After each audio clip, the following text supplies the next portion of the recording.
দশম শ্রেণীর সকল ছাত্রকে বাংলা বিষয়ের আলোচনায় স্বাগত জানাই।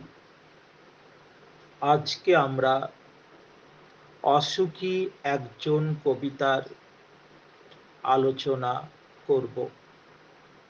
প্রথমেই বলে রাখি, মাধ্যমিক পরীক্ষায় বাংলা বিষয়ে এমসিকিউ এসিকিউ থাকবে, তাই এই কবিতার সঙ্গে জড়িয়ে থাকা যাবতীয় তথ্য, এই কবিতার প্রত্যেকটি শব্দ, প্রত্যেকটি পংক্তি আমাদের ধরে ধরে আলোচনা করতে হবে।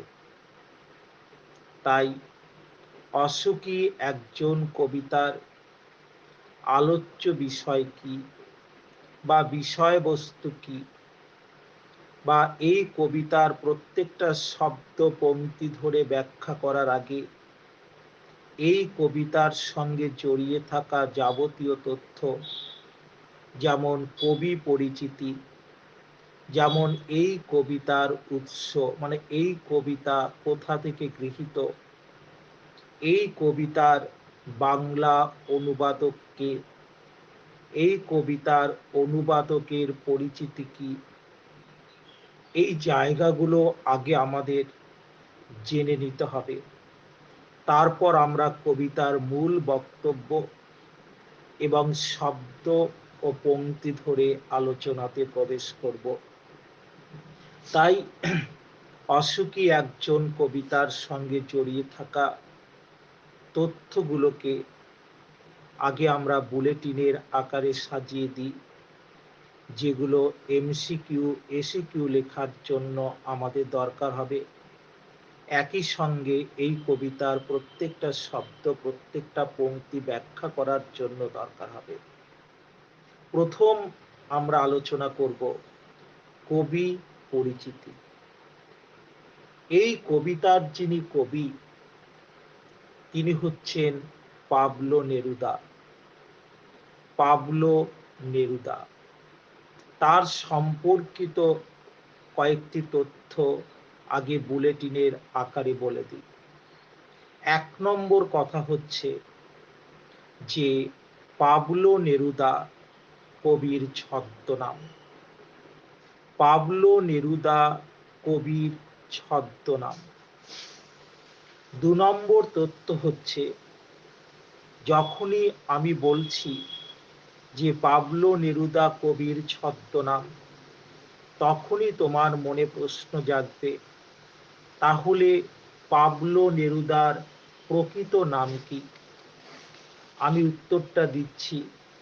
পাবলো নেরুদার প্রকৃত নাম হচ্ছে নেপতালি রিকার্দো রেয়েস বাসোয়ালতো। আবার বলছি, পাবলো নেরুদা কবির ছদ্মনাম। কবির প্রকৃত নাম হচ্ছে নেপতালি রিকার্দো রেয়েস বাসোয়ালতো।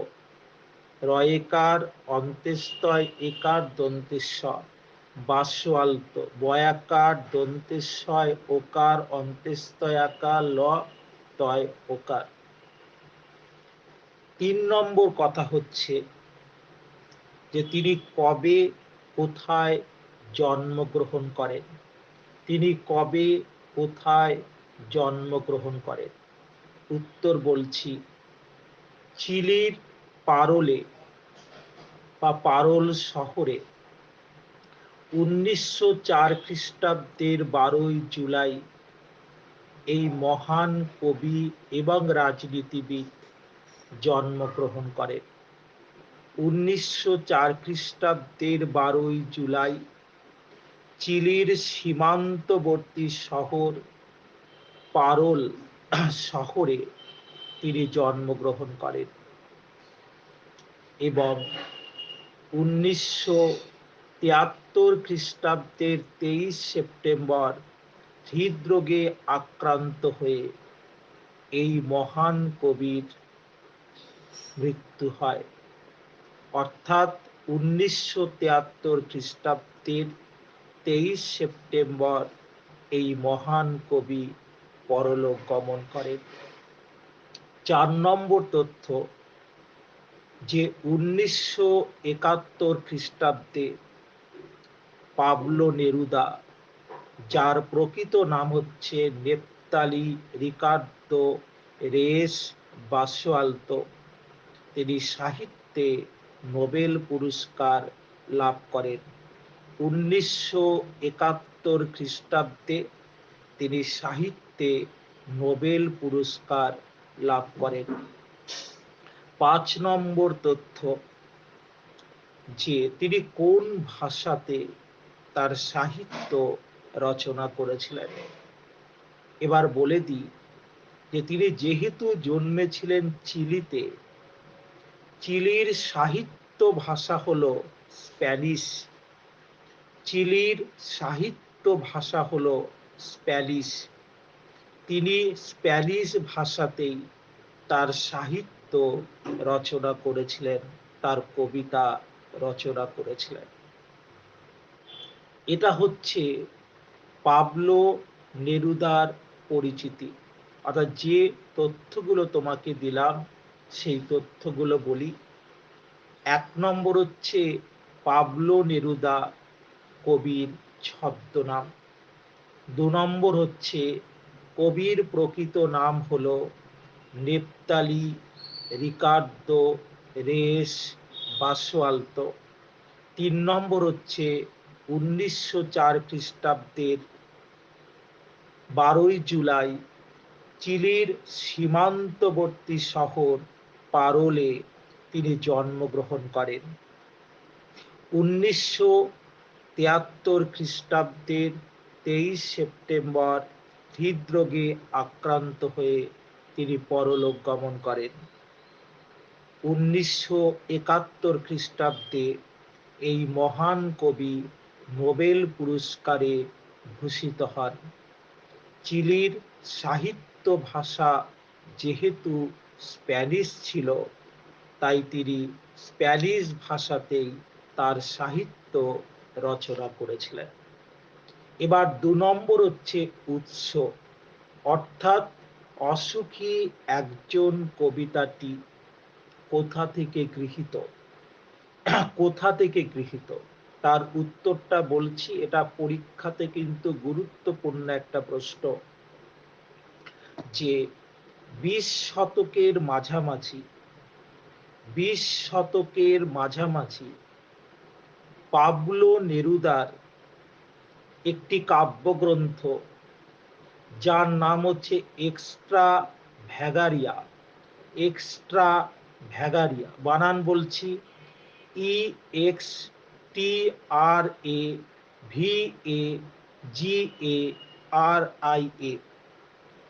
20 শতকের মধ্যভাগে পাবলো নেরুদার একটি কাব্যগ্রন্থ, যার নাম হচ্ছে এক্সট্রাভ্যাগারিয়া, সেই কাব্যগ্রন্থের একটি কবিতা লা ডেস্টিচাদা, এটা একটা আলাদা মাত্রায়, ডেস্টিচাদা DESDICHADA,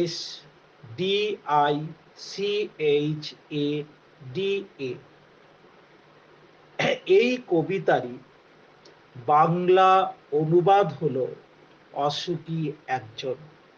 তাহলে এই অসুখী একজন কবিতাটি পাবলো নেরুদার যে কাব্যগ্রন্থের যে কবিতার নামে আছে, সেই কাব্যগ্রন্থের নাম হচ্ছে এক্সট্রাভ্যাগারিয়া এবং কবিতাটির নাম হচ্ছে লা ডেস্টিচাদা। বানানটা আমি বলেছি, বানানটা ভুল করবে না। পরের জায়গাতে 3 নম্বর ধাপের আলোচনায় আসব, যে এই কবিতাকে যিনি বাংলায় অনুবাদ করেছেন সেই অনুবাদকের নাম কি।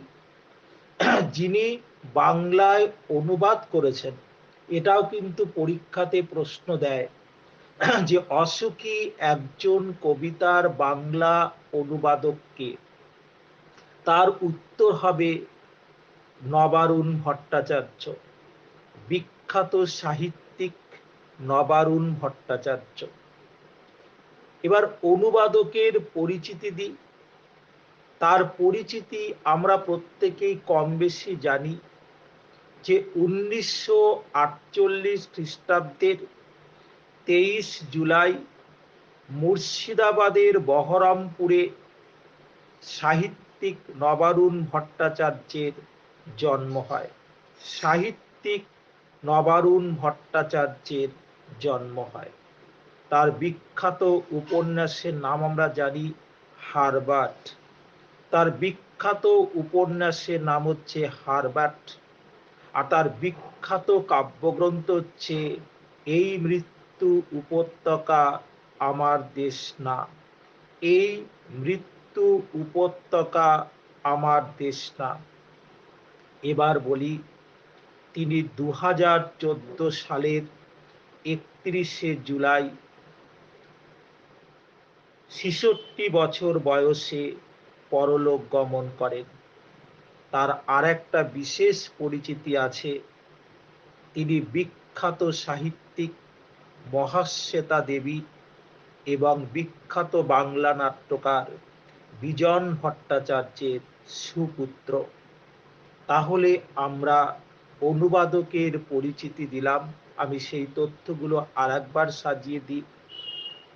এই কবিতার অর্থাৎ অসুখী একজন কবিতার বাংলা অনুবাদকের নাম হলো বিখ্যাত সাহিত্যিক নবারুণ ভট্টাচার্য। 1948 খ্রিস্টাব্দের 23 জুলাই মুর্শিদাবাদের বহরমপুরে তিনি জন্মগ্রহণ করেন।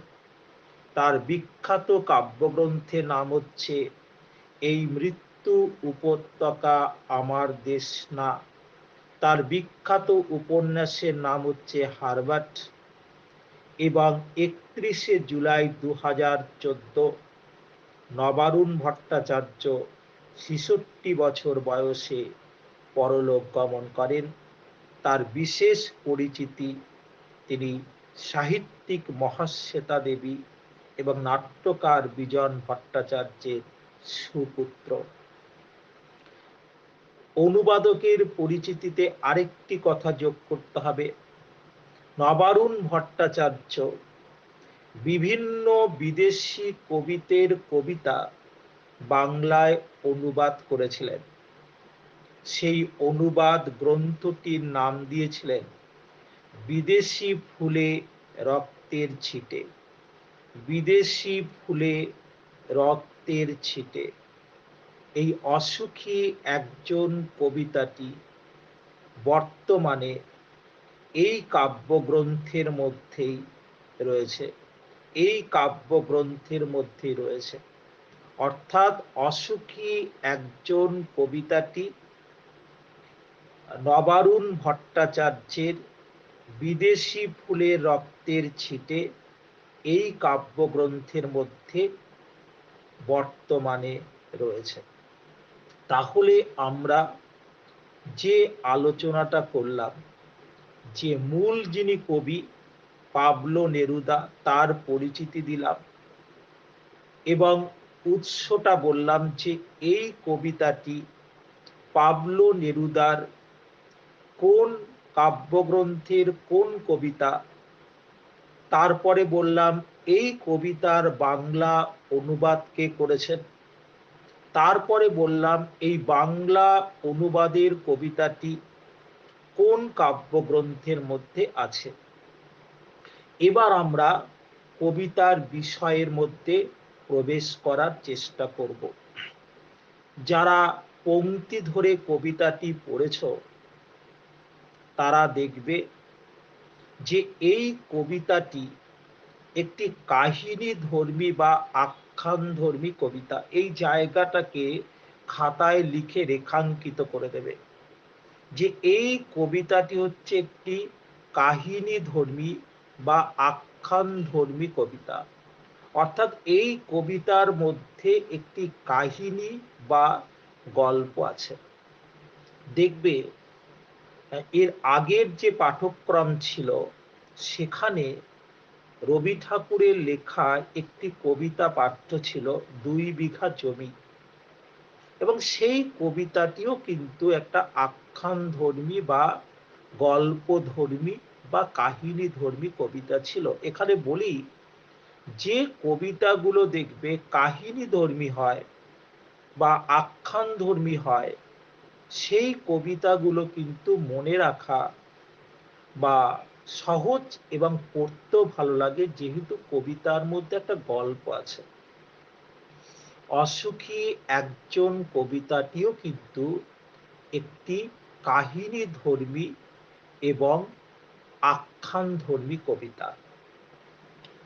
তারপরের কথা বলছি, যে এই কবিতাটা পংক্তি ধরে যখন তুমি পড়বে, দেখবে গোটা কবিতার মধ্যে দুটি চরিত্র আছে। একটি চরিত্রের নাম, নানাজন নানা নাম দিতে পারে, কবি অথবা কথক অথবা প্রিয়তম। এই কবিতার মধ্যে দুটি চরিত্র, একটা হচ্ছে কবি অথবা কথক অথবা প্রিয়তম, যে কোনো নাম দিতে পারো। আর ২ নম্বর চরিত্রের নাম হচ্ছে কবির প্রিয়তমা অথবা কবির ভালোবাসার নারী অথবা অপেক্ষারত নারী অথবা প্রণয়িনী। তুমি যে কোনো নামে দিতে পারো। তাহলে আমি কি বুঝলাম, যে এই কবিতা একটি আখ্যানধর্মী কবিতা, এই কবিতা একটি কাহিনীধর্মী কবিতা। আর ২ নম্বর কথা জানলাম, যে এই কবিতার মধ্যে দুটো চরিত্র আছে। একটা চরিত্রের নাম কবি অথবা কথক অথবা প্রিয়তম, আর ২ নম্বর হচ্ছে কবির প্রিয়তমা, কবির ভালোবাসার নারী অথবা অপেক্ষারত নারী অথবা প্রণয়িনী, যে কোনো নামে বলতে পারো। আর ৩ নম্বর হচ্ছে, যে এই কবিতাটি দেখবে একটা আত্মকথনের আদলে রচিত। আত্মকথন মানে নিজে থেকে বলা, অর্থাৎ কথকের জবানিতে কবিতাটি শুরু, অর্থাৎ কথকের কথা বলার মধ্যে কবিতাটি শুরু। ফলে আপনারা দেখবেন কবিতার মধ্যে একটা আমি আছে, একটা তুমি আছে। এই আমিটাই হচ্ছে কথক, তারই আত্মকথনের আদলে কবিতাটি রচিত। এবার এই কবিতার বিষয় কি, এই কবিতার পংক্তি শব্দ ধরে আলোচনা আমরা আগামী পর্বের ক্লাসে করব। সকলকে ধন্যবাদ জানিয়ে এই কথাগুলি বুলেটিন দিয়ে দিয়ে তোমরা খাতার মধ্যে লিখে নেবে। সকলকে ধন্যবাদ জানাই এবং সকলকে বলছি আগামী পর্বের ক্লাস তোমরা অবশ্যই করো। ধন্যবাদ।